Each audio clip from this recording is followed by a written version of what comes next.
In the stillness of a cold Berlin night, a thin fog drifted between the shattered buildings, moving like a quiet remnant of the war that had almost reshaped the world. Street lamps glowed with a dull amber hue, casting long shadows across the stone facades that once echoed with defiant chants and hurried footsteps. Somewhere in the distance, a train rumbled through the darkness, a reminder of a Europe that, in another timeline, might have looked entirely different. For a brief moment, the city felt suspended between the history we know and the one that nearly came to be. Archival files, faded memos, intercepted communiques, and wartime maps reveal just how narrow the margins were. How several converging decisions, made under pressure, could have redirected the war's outcome. Each turning point, each delayed order, each technological gamble held its own universe of possibilities. In those possibilities lies the unsettling image of a world shaped by a German victory. A world built not from imagination, but from trajectories the war itself had already set in motion. And as the fog settled over Berlin, the question lingered in the air like cold breath. How close did we come to the world we were never meant to see? In the early months of 1940, the world stood on a fragile edge as Europe slid deeper into conflict. German forces, hardened by rapid victories in Poland, shifted west with a confidence born from new doctrines, new machines, and leaders willing to take risks no previous generation had attempted. Blitzkrieg was not yet a legend.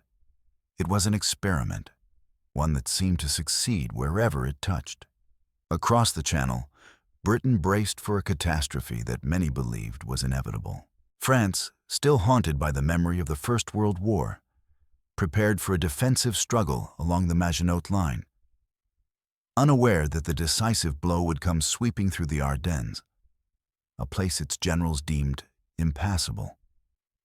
By June 1940, the map of Europe had changed with a speed not seen in centuries. Paris fell, northern France collapsed, and the British Army, trapped at Dunkirk, barely escaped annihilation. Every surviving soldier carried the unspoken truth that if the evacuation had failed, the British Isles would have faced invasion without the manpower to resist. In Berlin, High Command weighed its next steps, knowing that the window for a decisive strike against the United Kingdom was narrow. Operation Sea Lion remained stalled by Luftwaffe losses. Yet the mere possibility of Britain's collapse cast a long shadow over the future. To the east, a different tension brewed. The uneasy pact between Germany and the Soviet Union masked ambitions that stretched across continents. Supply trains moved grain, oil, and raw materials westward, feeding an industrial machine preparing for a far greater confrontation. And in the south, North Africa became a quiet testing ground of strategy, where control of the Mediterranean could tip the balance of an entire war. Every front, every battlefield, every decision created a delicate chain of events, any link of which, if altered, could have produced a path toward German victory. Across the continent, the machinery of war reshaped entire societies with a relentless momentum. German industry, fueled by occupation resources and supported by a tightly controlled labor system, expanded beyond what many Allied analysts had predicted in 1939. Factories in the Ruhr, Silesia, and Bohemia churned with increasing efficiency, drawing on coal, iron, and thousands of forced laborers transported from conquered territories. Every region under German control, the Netherlands, Belgium, Denmark, Norway, and later parts of the Balkans, contributed manpower, ports, airfields, or raw materials that strengthened the Reich's strategic position. The economic base of Europe, if left undisturbed, offered Berlin the potential to sustain years of conflict on multiple fronts. Resistance movements formed quickly, but in these early years they were fragmented, underarmed, and constantly hunted. German security forces, reinforced by collaborators and local administrations eager to maintain stability, kept uprisings localized and contained. Each failed revolt underscored how much Europe's internal balance would have shifted had Germany neutralized its external enemies first. British intelligence, stretched thin and operating from exile networks, struggled to coordinate sabotage across the continent. The Soviet Union monitored developments from afar, preparing for an eventual confrontation while avoiding any move that might provoke an early German strike. Technology, too, played a growing role in shaping what the future might have become. Jet propulsion prototypes advanced quietly in German test facilities, while long-range rocket programs expanded under strict secrecy. U-boat production increased, promising a renewed threat to Atlantic shipping. And in the skies above Europe, the Luftwaffe remained a formidable force, still capable of crippling enemy infrastructure once command priorities aligned. These realities form the foundation of a scenario historians continue to examine, a moment in time when a combination of logistical control, political intimidation, and military advantage created a narrow corridor toward a German-dominated world. The path toward a German victory begins with the human cost that would have unfolded across a conquered Europe. Entire populations already lived under occupation policies that dictated their movements, their livelihoods, and their cultural identities. In a world where Germany secured decisive victories early, these systems would have tightened further. Families in France, the Netherlands, and Poland had already experienced curfews, rationing, and sweeping arrests. With no Allied counteroffensive on the horizon, the occupation could have solidified into a generational reality. Schools would teach new curriculums, economies would feed the Reich's industries, and young people would grow up under a government that expected obedience above all else.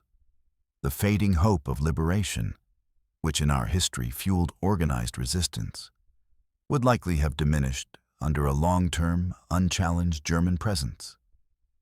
On the military front, the tactical landscape would have shifted dramatically. German command structures were built around rapid offensives, exploiting surprise and mobility. If Britain had been neutralized, either through a forced peace settlement or a strategic capitulation, German divisions, aircraft, and armored units could be redeployed east months ahead of the historical timetable. Supply lines, no longer threatened by British naval forces or long-range bombers, would move with increased security. The Eastern Front, instead of being launched as a desperate gamble in June 1941, could have begun with significantly larger reserves, improved logistics, and uninterrupted intelligence gathering across the continent. This early advantage, combined with shorter lines of communication, might have enabled deeper penetrations into Soviet territory before winter halted their advance. Technological developments play a quieter but equally decisive role in this alternate path. German engineers, unimpeded by resource shortages or constant air raids, could have accelerated work on aircraft engines, radar systems, and rocketry. The V-series programs, particularly long-range ballistic designs, might have progressed faster, providing Berlin with weapons that could reach strategic targets well beyond Europe. Jet fighters, already undergoing testing, had the potential to dominate the skies if produced at scale without infrastructure disruption. These advancements, grounded in projects that were already underway, illustrate how technological momentum would have favored a Germany uncontested on multiple fronts. Leadership forms another angle in understanding how a German victory might have unfolded. Because command decisions, more than ideology or technology, shaped the war's turning points. German high command operated within a rigid hierarchy, where strategic debates often collided with political ambitions. Yet, in a scenario where early victories stacked in their favor, internal disputes might have softened. Commanders who historically clashed over priorities in the Balkans, North Africa, and the Soviet Union could have aligned under a shared belief that total European dominance was within reach. Resources that were historically diverted to secondary campaigns might have remained concentrated on decisive theaters, altering the pace of operations. Even the internal conflicts between military planners and political leadership could have shifted, as success often reshapes power relationships within wartime governments. Victory encourages cohesion. Failure magnifies division. The enemy perspective adds another layer. Without a strong Britain or a mobilized United States early in the conflict, the international response would have been fragmented. Washington, still wary of entering another European war, might have limited itself to diplomatic pressure and economic support rather than direct confrontation. The Soviet Union, facing a more prepared and resource-rich German force, might have struggled to sustain the prolonged defense that defined its eventual victory. In Eastern Europe, smaller nations caught between major powers would have faced limited options: cooperation, neutrality, or silent resistance. The absence of a unified Allied bloc changes not just the strategic map, it changes the morale of every nation watching events unfold. A final angle centers on the moral landscape of a world shaped by German dominance. Policies that were already in motion during the early years of occupation would have been expanded with far fewer constraints. Political dissent would be suppressed through established systems of surveillance and punishment. Cultural life across Europe would reflect the priorities of a regime that viewed conformity as security. Without the external pressure of Allied advances, the space for dissent, intellectual freedom, and underground journalism would have narrowed to a thin, dangerous margin. The war had already shown how far the regime was willing to go to control populations. In victory, those limits would likely have deepened, not diminished. And with each passing year, the psychological weight on Europe's citizens, caught beneath an unbroken chain of authority, would have shaped a continent that looked increasingly unfamiliar. The turning point in this alternate path begins not with a dramatic new invention or a sudden diplomatic collapse, but with a single strategic shift that was historically debated inside German command. The concentration of the full Wehrmacht against the Soviet Union months earlier, backed by secure flanks and uninterrupted supply. In this timeline, Britain, pressured by losses and political fractures, accepts a negotiated settlement that halts the air war and ends its direct participation. German factories, so longer repairing bomb-damaged facilities, achieve output levels projected in pre-war economic models. Rail networks across occupied Europe operate without the constant threat of sabotage. And as these systems lock into place, the Eastern deployment begins with a scale and timing the Soviet leadership had feared but never fully prepared for. As spring mud recedes from the plains of Poland and Ukraine, armored divisions cross the frontier with a momentum that exceeds anything recorded in June 1941. Intelligence failures within the Soviet hierarchy compound the impact. Defensive lines meant to slow the German advance collapse under the weight of coordinated assaults supported by artillery, air superiority, and mechanized infantry. The initial breakthroughs, instead of being isolated successes, expand rapidly across the front. Cities unprepared for siege fall sooner. Supply nodes that historically slowed Germany's progress now move forward with improved efficiency, allowing fuel and ammunition to reach spearhead units days earlier than in our timeline. The pace of the advance outstrips Soviet attempts to reorganize, forcing entire armies into chaotic retreats. As summer deepens, the advance moves with a harsh, relentless rhythm. Communications to Moscow grow strained, then break down entirely in several sectors. In desperation, Soviet commanders request reserves that have not yet been formed, their mobilization timelines disrupted by the early assault. The German High Command, bolstered by its secure western flank, deploys additional armored formations to reinforce key breakthroughs. What historically became a grinding, attritional struggle now shifts toward a campaign defined by speed and continuity. And as autumn approaches, the question haunting the Kremlin is no longer whether the Germans can reach the heart of the Soviet Union, but how quickly they are closing in. By the time the leaves begin to yellow along the Dnieper, the momentum of the advance has pushed far beyond what Soviet planners considered survivable. Key industrial regions, which in our history were evacuated eastward under immense pressure, fall before full relocation can be completed. Factories meant to be dismantled remain trapped behind advancing German lines, their machinery seized or destroyed. Rail hubs, the arteries of Soviet logistics, come under sustained air attack that the fragmented Soviet Air Force can no longer counter. Entire sectors of the front lose contact with Moscow as command posts relocate in haste, sometimes abandoning vital documents and communication codes in their retreat.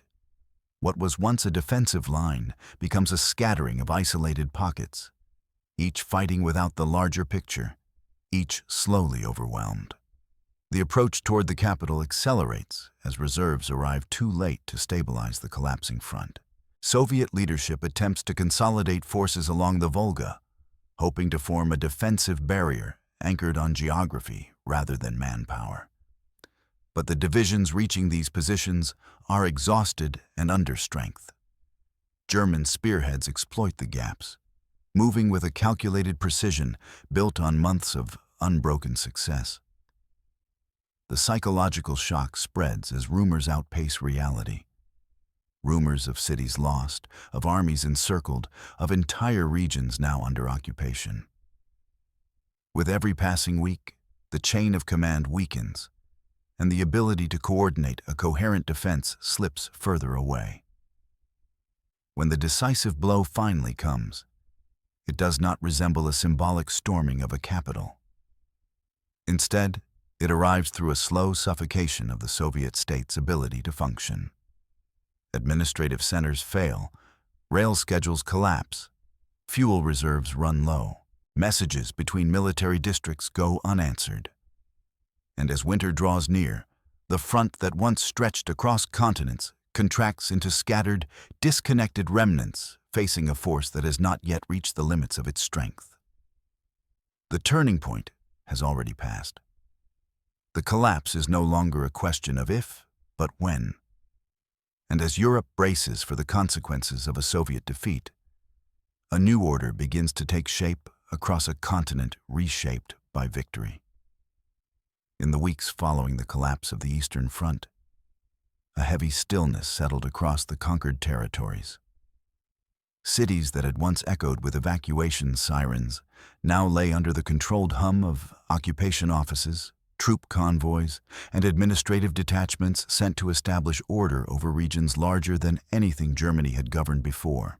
Local populations, exhausted by months of retreat and bombardment, faced unfamiliar authority as ration lines shifted, curfews tightened, and new regulations replaced the shattered structures of the Soviet state.